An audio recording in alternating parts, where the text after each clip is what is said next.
This afternoon, in a really short video, I'm going to show you how you can wax and how you can nourish a piece of furniture, particularly Scaramanga furniture, which is made of teak. It'll take no more than a couple of minutes to show you how it's done. To start with, I'm going to run you through what our tools and what materials we use.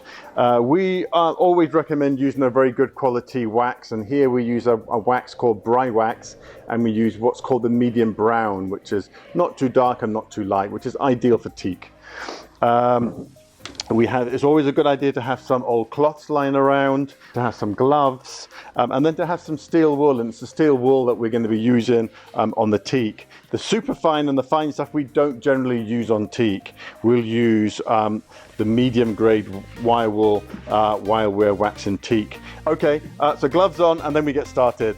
It's always a good idea to just wipe down the piece of furniture that you've got. And then with the wire wool, just tear off a little bit or even cut off a little piece. Get your wax and just dip it in.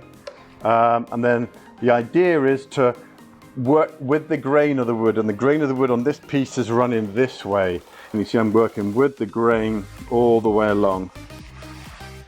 There you go. One polished chest top there.